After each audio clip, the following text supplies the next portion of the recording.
Hi, I'm Dawn Marie Solis, and I am organizing INIS 2022 Neurodiversity Conference, and I'm having the most amazing time talking to incredible people from all over the world about what they're doing that can help, support, advocate for, participate with, and be a neurodiverse person or family member.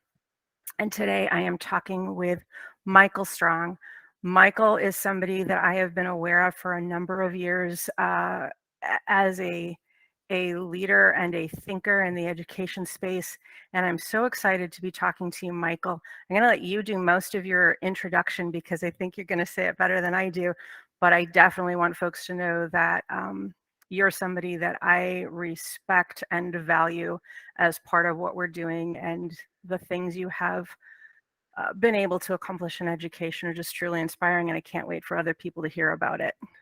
Well, thank you, Dawn Marie. That's a very gracious introduction. Well, I'll try to do a relatively quick summary of my background in education, which is highly unusual, and then go into how that's relevant to the neurodiverse community.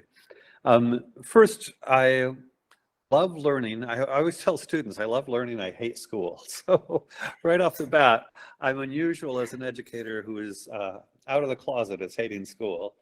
And I think the one-size-fits-all model is absolutely dreadful. But how did I get here? I went to St. John's College, known as a Great Book School in Santa Fe, New Mexico, also campus in Annapolis. What's distinctive about that, it's for 4 years, all one does is read and discuss books. So there are no lectures, there are no tests. So a lot of the rigmarole of regular school is simply not there. I then went on to graduate school at the University of Chicago in the Committee on Social Thought. And the only requirement for my master's degree was to read books and write a 5-day test on them, a written essay. And the questions were wide open. And so while I was very good at conventional school, taking notes, listening to lectures, memorizing stuff, doing well on tests, I find it to completely be of no value to me personally.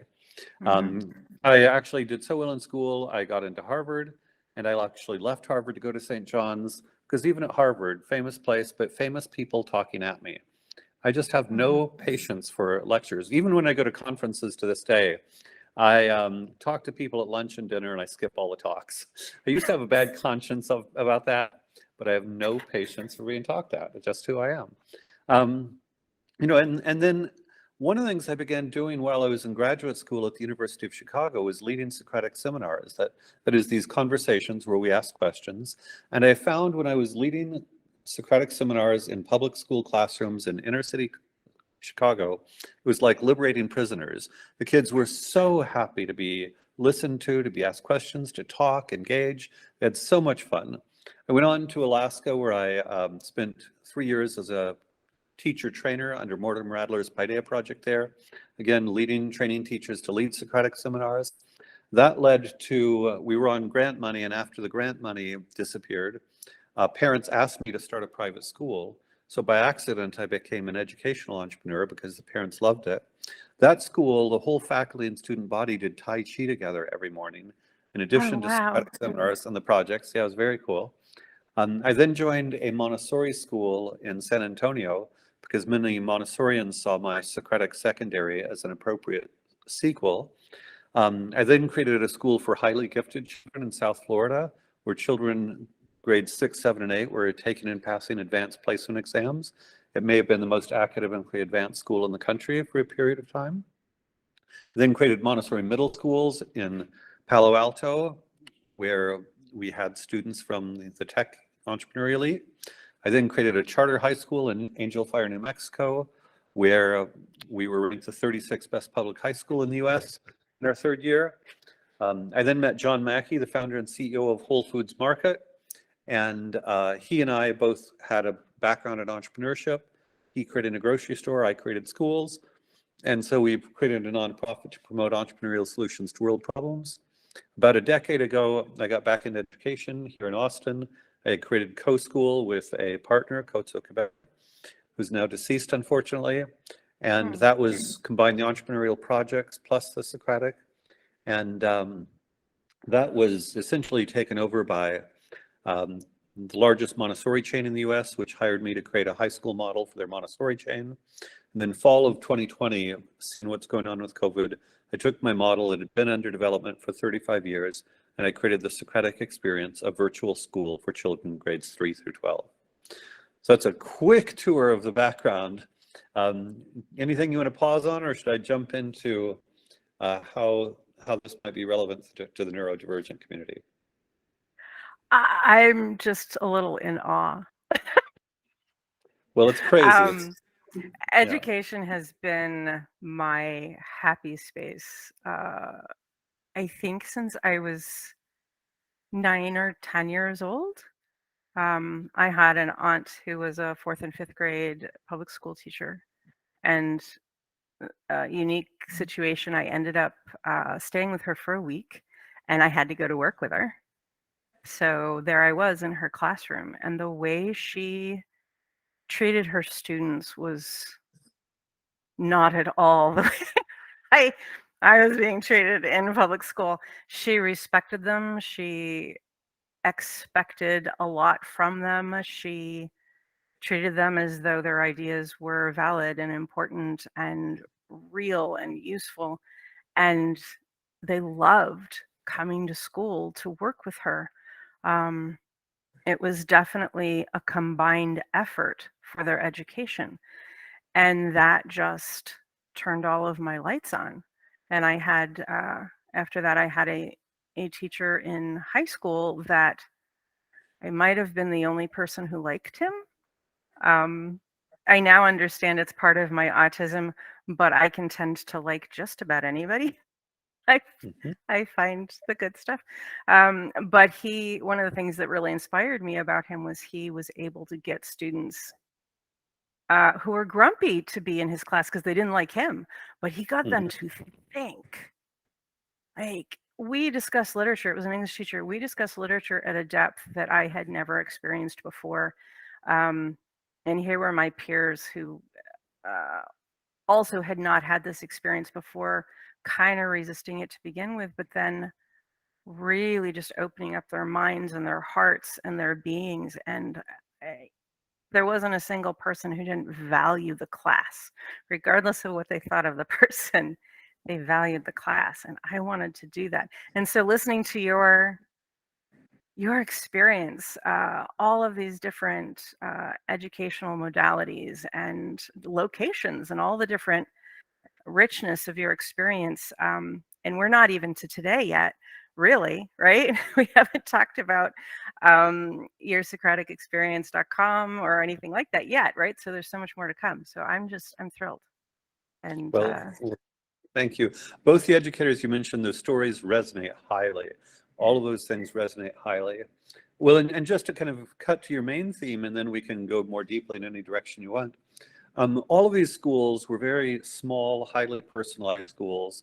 And as a consequence, I would attract a lot of neurodivergent children. You know, why do you send your kid to a brand new school? Because the system's not working. So round peg, square hole, you know, some of them with IEPs, some of them not. You know, some of them with these large, you know, 50-page psych reports, and some just who knows why it's not working out. But in one sense or another, you know, most of the children I worked with were not functioning well in the regular system, or even if they were functioning well, again, sometimes they're straight A students, but they're miserable one way or another. And, you know, it's funny, just the themes you brought up, things like asking them what they thought, respecting them, you know, paying attention to them, you know, figuring out what was best for them was often transformative. I mean, I've literally seen, you know, probably hundreds of students who are anxious, depressed, suicidal sometimes in the regular system come to one of these small, highly personalized schools, and within a few weeks become, sometimes months, sometimes it took a while, but in a few weeks or a few months become happy, well, flourishing. Sometimes they were on meds and they would go off the meds. They didn't need them anymore. You know, and for me, the strange thing is it's so easy to treat other people like human beings, which it sounds like a strange thing, but going back to your perception of, you know, your, I think you said it was your aunt respecting you and respecting the children.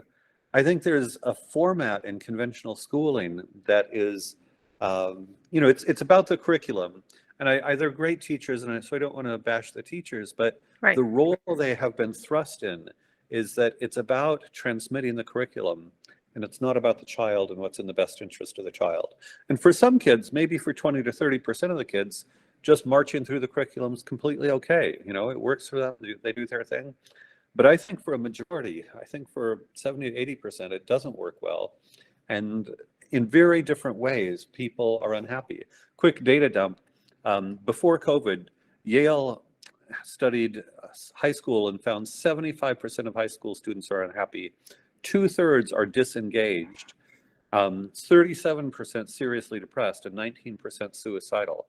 This is pre-COVID. This is a catastrophe. Yeah. So for me, the extent to which school is a mismatch for the diversity of human nature is profound. So I'll pause there before ranting. You get me going, I'll just rant. I love a good rant. Makes me happy. My experience in school was, I found out I was dyslexic when I was 15 because somebody noticed that I got really good grades, but when I read out loud, I didn't necessarily make sense. And so I'm old enough that pretty much the only thing they knew to do for us dyslexic folks was stick your finger under the word. And there is a certain amount of usefulness to that. So I appreciated that, right? 3x5 card, ruler, whatever. But really no understanding of the much broader perspective of dyslexia. And nobody noticed I was autistic or ADHD, and I am. I don't know if dyscalculia was even a thing people knew about when I was going through school, but I was able to somehow figure it out despite the system. And I think there are a lot of kids who can do that. And so they appear as though it's a fine system. But I kind of rebel against believing it's a fine system for anyone, because what do we actually learn? And are our lessons truly translatable into our experience outside of school? Do we feel well positioned once we leave high school? Do we even know how to open a bank account or, take out a car loan? So I don't personally believe our system of education today serves anyone. And I do think it harms many. It was a system that was harmful to me, but no one would have known. Yeah. No one would have known. And of course, I agree with you. I try to be nice. And again, some people have the experience that school worked fine for them. And I don't want to be disrespectful of their experience. I personally think it could have been much, much better. But, this might be a good place for, because I've seen so many kids, human beings, whom I believed were wonderful human beings who had been battered by the system. I actually coined the term scolia normativity by analog with heteronormativity, that who said working well in school is in any sense whatsoever normal. And part of this is... I love that. There you go. I've worked a lot with entrepreneurs. When, John Mackey, Entrepreneurial Solutions to World Problems, I have probably one of the best networks of purpose-driven entrepreneurs in the world. And a lot of entrepreneurs had a terrible time in school. Famously, many of them are dyslexic, ADHD and so forth. And yet these are some of the most successful people in our society. And so wait. The most successful people in our society did poorly in school. And why are we saying school is the normal way to be? Doesn't make sense. Different category of people I work a lot. My wife has a consumer brand. It's a lip balm she produces in Africa, Skin is Skin. And we spend a lot of money on creatives. We buy packaging and graphic design and video production, and spend a lot of time with professional creatives. And many professional creatives had a terrible time with school. But here they are producing world-class video, world-class graphic design, world-class animation, absolute geniuses in what they do. And school didn't work for them. So, much of my life is working with absolutely amazing adults who also hated school. And I gradually realized, wait, these poor young children are being pathologized by the system, when in fact, they may have some of the most important entrepreneurial and creative attributes that the world needs right now. If you read about 21st century education, it talks on and on about how we need more entrepreneurial and creative people, and yet the school system actively crushes that, and even worse, right, medicates and pathologizes, and literally the point of suicide. I've met, it's horrible. Yeah. It really is horrible. So I'll Yeah. pause on that rant. An interesting thing about ADHD, and for these videos, I'm working against myself. So I'm very kinetic. I focus better. I think better. I'm happier when I'm moving, right? But if I sit on my yoga ball while we're doing these conversations, this is what everybody's going to see, because I don't sit still, right? So I kind of have to throttle some of that, which makes my job harder, right? Makes it harder for me to stay connected to what we're talking about, right? I refer to my ADHD in part as thought monkeys. So I have a lot of busy monkeys in my head. They're very happy. You say a thing, 19 of them get very excited and start yelling and jumping up and down and swinging from the trees, right? It's very active in there. With all of that activity, moving helps me stay focused, right? But you put me in school and I get in trouble for moving. I certainly can't get up and pace in the back of the room, right? I can't. So part of autism sometimes can be a general discomfort within one's own body. So we tend to sit a little different, like a knee up or twisted, or, right? We're in odd positions and we get in trouble, right? Put your feet on the floor. Don't sit on your feet. And I did this to my own son because I was trying to be a good parent and I didn't understand my own neurodiversity, let alone my children's, right? So every night at dinner, don't sit on your feet. I finally started asking myself, why? Who made the rule? Why? Why does anybody care whether or not somebody sits on their feet, right? Why does anybody care whether or not you pace in the back of the room? So by the time I started teaching English 7th to 9th grade, my classroom was a movement-ready classroom. You could pick up your desk and turn your back to me. You could sit totally out of the side. You could sit backwards in your chair as long as you didn't break the desk or hurt yourself, right? Like as long as people were safe and not irritating their neighbor, they could do whatever. And the moment they were introduced to that, I had student attention. And then when they learned I respected them as individuals, I had student buy-in. No, the whole, go ahead. No, you're good. Go ahead. Well, the whole movement thing reminds me of another big theme for me is evolutionary mismatch, where, we evolved, for hundreds of thousands of years in small groups of hunter-gatherers. And in those, of course, we were moving. But, the paleo diet has become a thing in recent decades, and people are looking at what did our ancestors eat, and the no refined or fewer refined carbohydrates, no refined, that kind of thing, meat and vegetables. But nobody's gotten into paleo lifestyle, or very few. But again, this goes back to scolionormative is ridiculous, because human beings were designed to be moving, to be outdoors, to be in the sunshine, to be in very closely knit communities. There are all kinds of ways in which, there was a healthy culture. I'm not saying it was perfect, but at least there was a very closely knit culture. My wife is from Senegal, and it's still a more traditional society, and there's a warmth there to the culture that I feel, as does she, is lacking here in the West. And so I think a lot of these issues come from being out of our evolutionary environment, the environment to which we had been adapted. And, we can't obviously go back to hunter-gatherer lifestyle, but things like letting kids move, things like paying attention to the healthy relationships, because that's really, really important.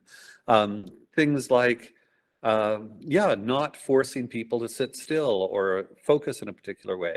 There are all kinds of ways. I'm talking, my whole thing is kids talk. We talked. People talked along the campfire. People have been talking. So having children of all people shut up is insane. And so I see just as diabetes, type 2 diabetes is the result of eating too many refined carbohydrates in modern diets. I have a whole article on evolutionary mismatch as a causal factor in adolescent dysfunction. And so whether it's anxiety, depression, suicide, violence, substance abuse, eating disorders, self-harm, in different ways, I think the roots of all of these things has to do with being outside of our evolutionary environment. And the more we can pay attention to nature, to put a cliche out there, to think about what would be healthy for us in a natural environment, then I think the less we'll have these kind of pathologies. Yeah, I'm with you. I'm a natural rebel against imposed sameness. And our education system by design imposes sameness. And I think, one of the things that happens when that is your educational environment, you may be able to succeed at that task, right? But what have we taught? We haven't taught working in groups very well. We haven't taught community. We haven't taught the things we're actually going to need outside of the school. We've created a very unnatural environment that's truly unlike anything else you experience, potentially shy of the military, but not even, because for the military, it's exceptionally important that those individuals are highly bonded to one another. And school accidentally works against that. It, cover your answers, don't tell each other, right? It's very protect yourself from all outside invasion, right? Yeah, so I just really think that it's just not how we're designed. No, And it's not time. working. So yeah, both it's not how we're designed, and it doesn't lead to 21st century skills. In addition to the entrepreneurial and creative, there is the working in teams. Google Project Aristotle found that the most effective employees were those who worked together in teams. Hello. And then going back to your thing of the enforced sameness, John Taylor Gatto, New York State Teacher of the Year, absolutely required reading. His 7 lessons. Hero of mine. There you go. Absolutely required reading. Anyone who wants to talk education, if you read Gatto, 7 lesson school teacher required. But yeah, conventional education is basically 13 years of training in how to be passive and dependent, how to sit still, be obedient, do as you're told. And it's not only contrary to human nature, it prevents fundamental well-being. Initiative, just taking initiative, one of the most important things in life. But if I could spin in another related direction on this, the sameness reminded me of this, is human diversity. Human beings are so extraordinarily different by nature. And I think something that, we've been taught not to respect or understand is that the full range of human nature. James Hillman is a Jungian psychologist who has a book, I think it's Character and Calling, but he has a whole chapter there of famous people who did not do well in school. And so, for instance, Pablo Picasso could barely do arithmetic. And obviously Pablo Picasso was brilliant in his own unique way. And I've known children like that who they will never be mathematicians, but they are often brilliant creators. Going in a different direction, Einstein famously was slow to talk, and people thought that he might be intellectually deficient. He turned out he did okay on the intellectual side. But I think in a modern school, he probably would have, been put in a special ed program, and it would have done damaging things to his psyche. And, you know, he probably would never have developed into Einstein. Mhm. You know, Richard Bernard, the different kind of thing, but Richard Bernard, the actor, hated school so much he would deliberately throw himself downstairs in order to injure himself so he wouldn't have to go to school. You know, Wow. children, yeah, exactly. So, you know, and often as an educator, I think, what if I had Robin Williams in a class? You know, the comedian Robin Williams, he'd be on the table, jumping on the table, under the table, talking all over the place. Robin Williams would have made it almost impossible to run a normal class. And yet his genius was the fact that he was Robin Williams. Yeah. So with my schools, we talk about discovering and developing your child's unique genius. And part of this is recognition. I think the more individual people are, the more they, you know, another favorite quotation I have is Dolly Parton says, "Find out who you are and do it on purpose." And I kind of love that kind of radical acceptance of be yourself, you know, basically acknowledge your genius. And you know, each of us has something that's completely different from anybody else. And sometimes it is humor and comedy, and sometimes it's compassion. Sometimes it's the ability to release attention in a conversation. Sometimes it is the ability to create amazing creative work, to create companies. There's so many different ways. And, you know, I'm good at school. And so I feel like those of us who are good at school, we're almost an evil force where we went in and said, if you're good in school like us, then you're a good person. But if you're not good in school like us, you're a bad person. And like, it was such a horrible thing for us to do. We need to recognize the, Yeah. you know, 7 billion going on 8 billion different kinds of genius out there. Yeah, I think one of the highest anxiety pieces that we accidentally train into our children is the fear of being different. And when you talk about people in the neurodiverse community, um, we have a tendency to feel our difference in a very visceral kind of way, very in our guts kind of, I am not of this planet kind of way. Um, and going into school where we're told you're supposed to be like this type of person. And there's very little about us that's like that type of person. Now, some of us can pretend to be like that type of person and mask what we're really like. And if we start doing that early enough, we may not even get to know who we actually are as independent people. Having come to understanding my identity as an autistic person, ADHD person, etc., after I was 50, it gave me this amazing hindsight of what was going on in some of my most vivid memories, right? Standing in the kindergarten classroom, looking at all the little groups of children playing, going, yeah, I don't get that. No, no idea. No idea. So I went to the teacher. And I'm like, can I help? That I knew how to do. I could be helpful. They taught me at home how to be helpful. And I got this immediate reputation of being this good little helpful girl that followed me well into adult life, right?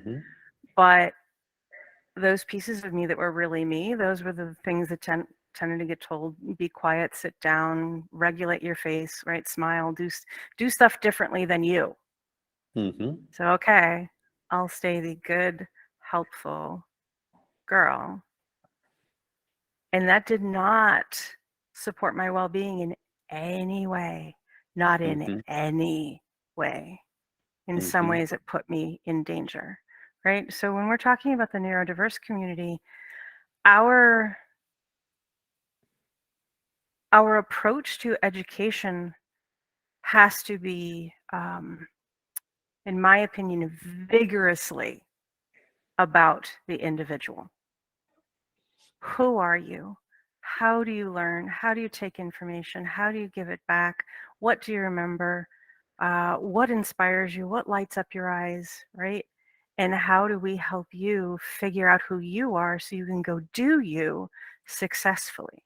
Not how do we shove you into a box so that maybe you can approximate the outside world that people tell you exists. that will change on you in 10 to 20 years, and you'll have to learn how to do it over again. This idea that there's some neurotypical standard, I don't like that. I don't like that, because what we think of as neurotypical is trained behavior that somebody decided at some point was appropriate, right? But 30 years ago, it wasn't appropriate behavior. And 30 years before that, that wasn't appropriate, right? It changes on us all the time. So what we think of as typical behavior, typical sociability, typical politeness, right? It's all training. Mhm. It's Well, an illusion of normal, mhm. right? Well, one of the kind of other things, I think this is where I think one of the gifts of, I would say, Western civilization is individuality. That I think human nature, this is one way in which I'm glad we're not in the evolutionary environment, is radically conformist. I think we are biologically designed. Part of the flip side of community is conformism. And so actually one of the things that I strive to work on is individuality within community, because we do need the community, but community can be formist, sometimes the point of soul killing. Right. You know, it really can be rough. But, you know, the whole Socratic thing is thinking for yourself. What do you believe and why? And ultimately listening to the still small voice within. You know, I think that develops into the voice of individual conscience in Galileo and Martin Luther King and so forth. And I think that Ralph Waldo Emerson, I'm a big Emerson fan. I think that if we create an environment in which children are encouraged to be themselves, as long as they're, you know, obviously respectful and things, you can't be mean to people, but as long as you encourage them to be themselves and kind of celebrate the fact that other people are being, you know, idiosyncratic, I think that is a wonderful world. I like interesting people. You know, I personally also felt very alienated from mainstream culture in K-12, just because, you know, I wanted to think and read books, and I would have, you know, I would hang out with adults when I was 12, 13, 14, because they were interesting. And it was only when I got to college that I felt that I met my people, just because I had nothing in common with kids. You know, and even as an adult, not only do I like lectures, I don't like talk. So if I ever go to a party or a cocktail party or whatever, I always find one or two people to have a long, deep dive conversation. And I used to feel rude because we'd find a corner to kind of really talk seriously about stuff. Everybody else is chitting and chatting with, you know, no, this is what I like. They can like that. Totally cool. Whatever works. Let's allow each other to be ourselves. That's great.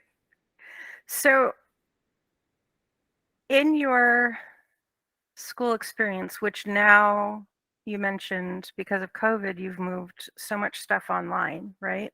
So now people all over the United States, possibly even beyond, would have access to your education model. Can you tell me what, so online you do pretty much from ages 8 to 19, is that correct? Correct. 8 to 19 Okay. sounds right. Yeah.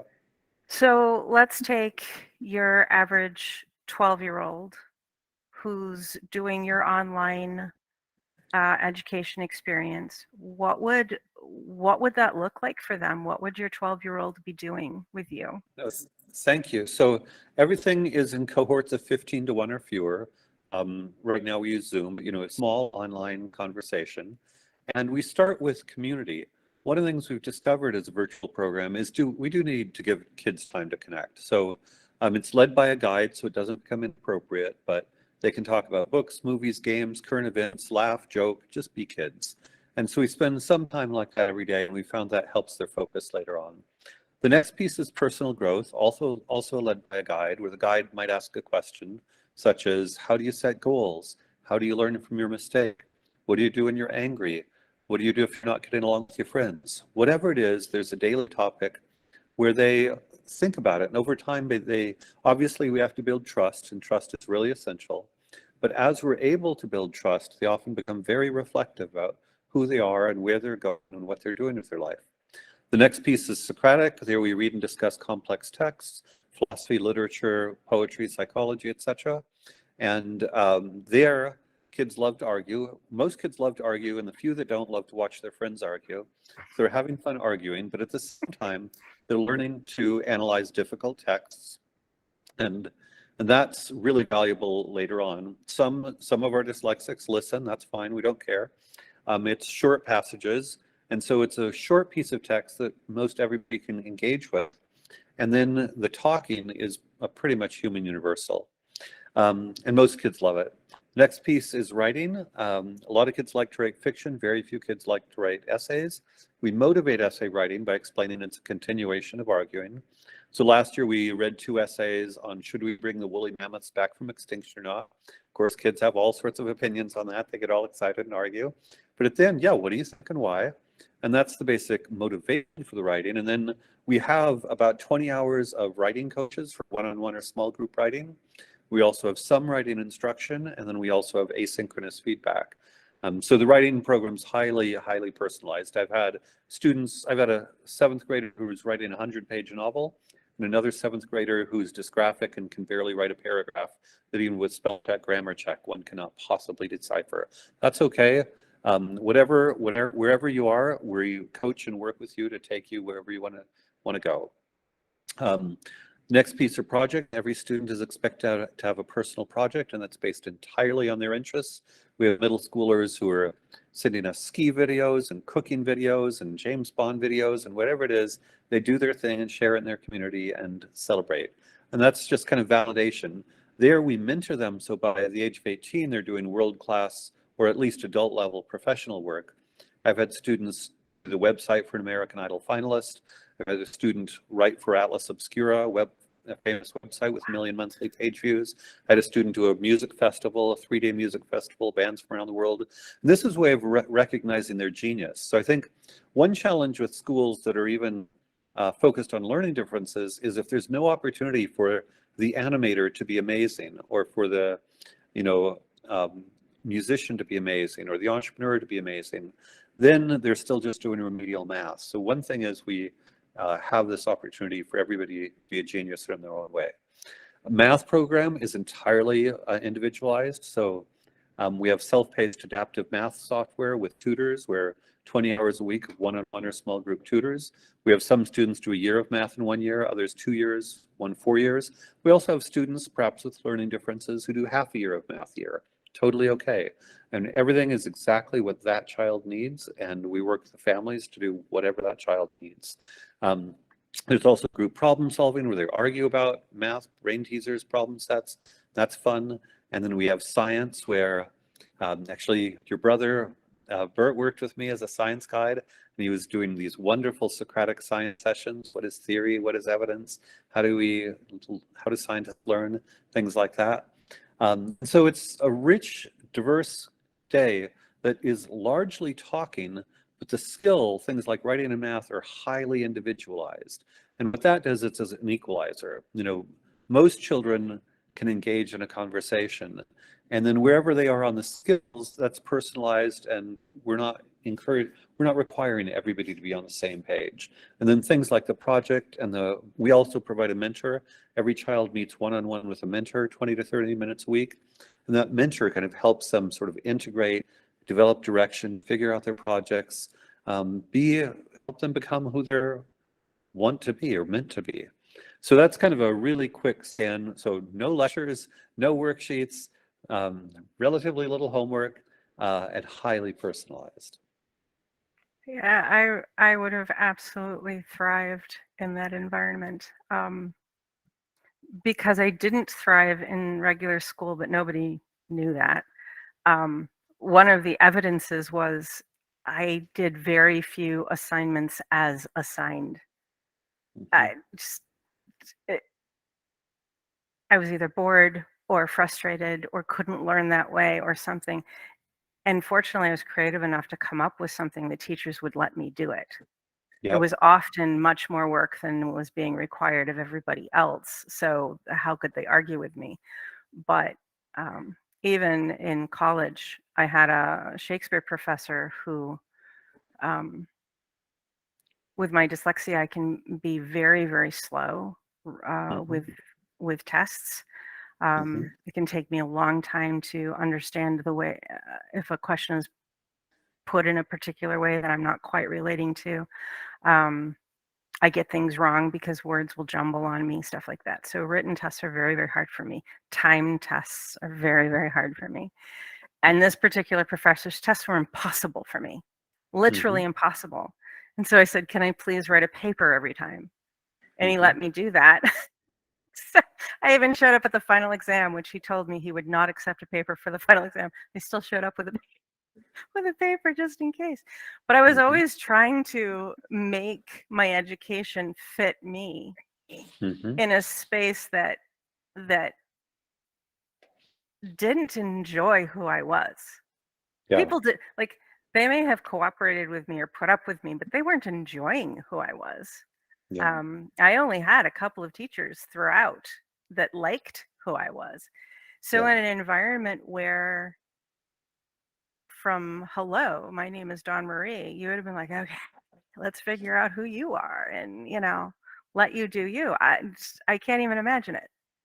It just would have been amazing, amazing. And I'm sure there are going to be parents listening to you, Michael, and they're going to be like trying to climb through the computer to figure out, how do I get my kid into this program? So that's my next question. How do people get their kid into your program? Is there Absolutely. financial aid? All of that kind of stuff. What's the 10-second download on that? Yeah. So SocraticExperience.com, sign up for a meeting with us, and we'll kind of talk through and evaluate how we would work with your particular child. And then the finances, we have a range of price points. We have an a la carte program that at the low end is $3,500 a year, $300 a month, and at the high end is $15,000 a year. $1,250 a month, and it depends on a bunch of different factors. We also are eligible for ESA's, educational savings accounts, in Arizona and New Hampshire, where it's free. So as children with learning differences can attend our school for free in Arizona and New Hampshire. And we're working on getting that to be the case in other states. So SocraticExperience.com, reach out. We have an interview, and if, there are a few extreme cases we can't work with, but we work well with a lot of children with learning differences. I'll give you one nice success story. A child who was twice exceptional, had been in a public school. We had a full-time teacher's aide because of his learning differences. His family moved from New Jersey to Austin so he could attend my school before we were virtual. And he began to thrive. His mother wrote a wonderful column in the Twice Exceptional newsletter on that child. And now he is a guide with us. He is a young adult and is teaching for us. And he is brilliant and wonderful and happy and well. And Oh, so, that's so good. yeah, no, it's a wonderful Good. success story. For people who may not be immediately familiar with Twice Exceptional, can you explain what that means, please? Yeah, it's, two exceptional ways of being different. And one typical one is gifted and a learning difference. So perhaps dyslexia and giftedness, or, ADHD and giftedness. And there are all sorts of combinations, as you Yeah. know. So different ways to be a different person. Yeah, one of the other conversations that's part of this digital package for the conference is Julie Skolnick, who is just a powerhouse in the Twice Exceptional space, and I'm so excited to have her participating. Almost the entire time you've been talking, I'm like, oh, Michael and Julie need to know each other. It'd be a very, very happy thought pairing. So I guess I kind of want to find a way to gently wrap this up. There's so many different things you and I could talk about. Education is one of my absolute favorite spaces. Helping people be their unique, brilliant selves. Just, yeah, this makes me happy. You have the it's SocraticExperience.com. You have that. That's an 8-year-old to 19-year-old thing. Do you have other things that you are doing that other people might be able to support or be involved in? I'm 53 years old, and I'm always looking for a way to understand my neurodiversity better, learn more, those sorts of things. Do you have other things besides this education platform that people might be able to participate in? Well, I would say I'm passionately devoted to promoting this kind of an education. And so the other thing I do is actually consult with people who are starting their own schools. And so if people want to, whether it's a learning pod at home or a micro school or a larger school, if these themes resonate, I'm more than happy. And sometimes there are hybrid schools where we pipe in my program and I help people develop their own in real life program. So I would say if any of these educational themes resonate, people should reach out to me. And if my school isn't, my virtual program is not a fit, maybe I can help you develop or create solutions in your neighborhood that work for you and your children. Brilliant. Wonderful. Last question. You mentioned that you're available through public funding in New Hampshire and New Mexico. Is that what you said? Arizona. No, Arizona, Yeah. excuse me. Arizona and New Hampshire, but you're trying to get other places. Are there things that people could do? Like, here I am in New York State, and I know this local community is going to be like, how do we get New York State to include you in their education system? Massachusetts, where I used to live, has 3 or 4 different online educational platforms that they already allow access to even before COVID. You could do a full online education through national programs. So I know that there are states at least considering it, but how do we help you do it? No, thank you. So I would say this is where the least restrictive, the more they can push for policies that remove restrictions from how education funding is spent. So for instance, when I mentioned the educational savings accounts in Arizona, New Hampshire, they allow parents to pick what they want in terms of what counts as an educational program for them. Whereas in the Northeast, sadly, both New York and Massachusetts tend to have highly regulated education systems. So for instance, suppose I have a child who is a brilliant creative but doesn't want to do the required high school math. I want to be able to say, we're not going to prepare for the Regents exam. And of course you can opt out, but there's this sort of presumption on the behalf of some states that the government curriculum is mandatory or required. You've got to do the state standards, this kind of thing.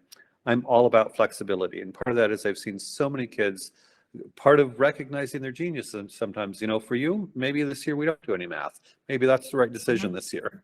And from the state's perspective, what, you're not doing math? I'm like, no, this kid has been so harmed by feeling like, again, endless years of remediation. I'm personally very angry at the notion that, if you're behind, we have to make you do 4th grade arithmetic for the 3rd year in a row.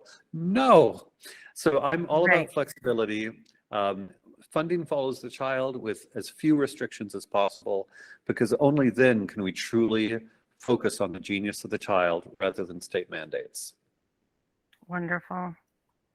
Michael, thank you so much for taking this time. I'm just profoundly grateful that you're willing to participate in the conference, that you are such a steadfast advocate for young people and their families. It's been an honor to get to know you.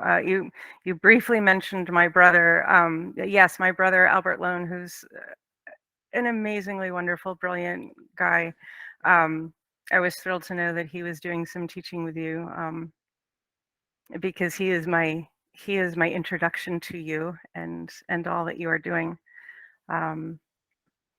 You mentioned a few different authors. I will look for links to their works so that people can look them up. And if there are any other links that you'd like me to be listing in the descriptions, I'll definitely do that. But thank you for your time. It has truly been a pleasure and an honor. Thank you, Dawn Marie. It's been delightful talking with you, and I look forward to seeing how spectacularly successful the whole conference is. Thank you. Me too. All righty. Take care. All right. Take care. Bye-bye.